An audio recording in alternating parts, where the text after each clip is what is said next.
13 years of civil war in Syria, more than half a century of brutal authoritarian rule by Bashar Assad and his father before him. Rebel forces have forced Assad to resign his office and flee the country. We're not sure where he is, but there's word that he's in Moscow. At long last, the Assad regime has fallen. This regime brutalized and tortured and killed literally hundreds of thousands of innocent Syrians. The fall of the regime is a fundamental act of justice. It's a moment of historic opportunity for the long-suffering people of Syria to build a better future for their proud country. It's also a moment of risk and uncertainty. As we all turn to the question of what comes next, the United States will work with our partners and the stakeholders in Syria to help them seize an opportunity to manage the risks. You know, for years, the main backers of Assad have been Iran, Hezbollah, and Russia. But over the last week, their support collapsed, all three of them, because all three of them are far weaker today than they were when I took office. And let's remember why. After Hamas attacked Israel on October the 7th, 2023, when much of the world responded with horror, Iran and its proxies chose to launch a multi-front war against Israel. That was a historic mistake on Iran's part. Today, Iran's main territorial proxy, Hezbollah, is also on its back. Only 12 days ago, I spoke from the Rose Garden about the ceasefire deal in Lebanon, a deal that was only possible because Hezbollah has been badly degraded. Meanwhile, Hamas has been badly degraded as well. Iran's own military capabilities have been weakened. Iran tried 2 times to attack Israel, and the United States and built a coalition of countries to directly defend Israel and help defeat those attacks. All this made possible for Iran and Hezbollah to continue to prop up, impossible, I should say, for them to prop up the Assad regime. Additionally, Russia's support for Assad also failed. And that's because Ukraine, backed by our American allies, has put up a wall of resistance against the invading Russian forces, inflicting massive damage on the Russian forces. And that has left Russia unable to protect its main ally in the Middle East. Excuse my cold. The upshot for all this is, for the first time ever, neither Russia, nor Iran, nor Hezbollah could defend this abhorrent regime in Syria. And this is a direct result of the blows that Ukraine, Israel, have delivered upon their own self-defense with unflagging support of the United States.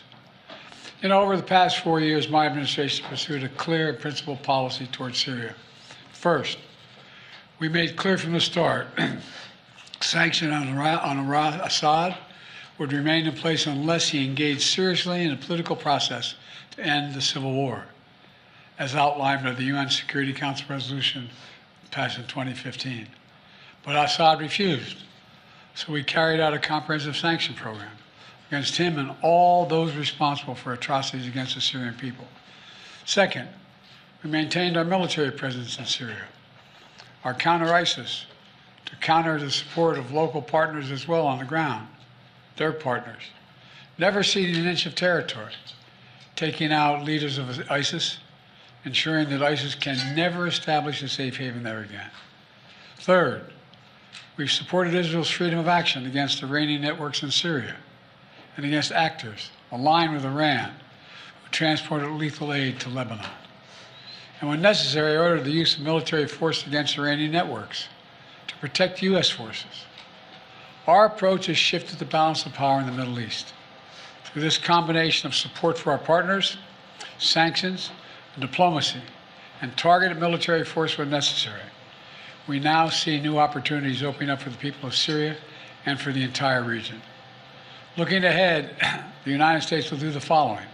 First, we'll support Syria's neighbors, including Jordan, Lebanon, Iraq, and Israel, should any threat arise from Syria during this period of transition.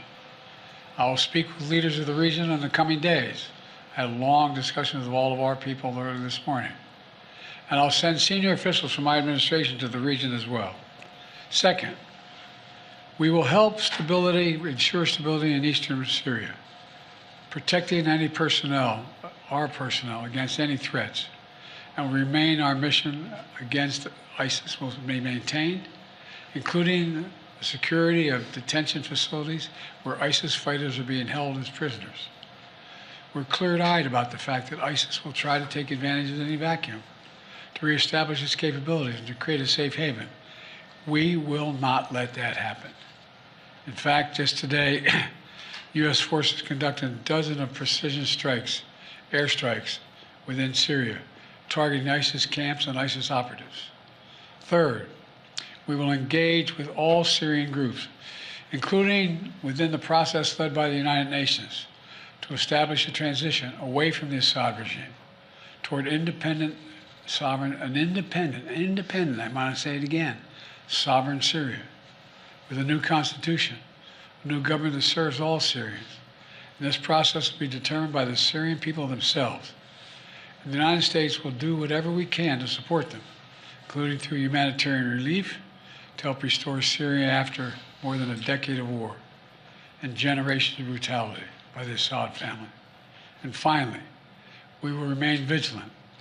Make no mistake, some of the rebel groups that took down Assad have their own grim record of terrorism and human rights abuses. We've taken note of statements by the leaders of these rebel groups in recent days, and they're saying the right things now. But as they take on greater responsibility, we will assess not just their words, but their actions.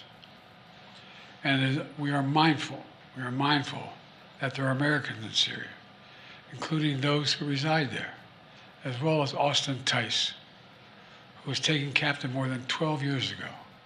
We remain committed to returning him to his family. As I've said, this is a moment of considerable risk and uncertainty, but I also believe this is the best opportunity in generations for Syrians to forge their own future, free of opposition.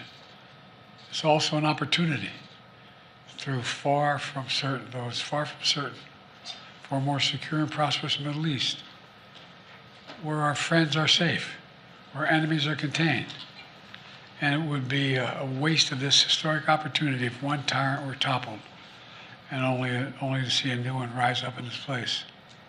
So it's now incumbent upon all the opposition groups to seek a role in governing Syria, to demonstrate their commitment to the rights of all Syrians, the rule of law, and the protection of religious and ethnic minorities.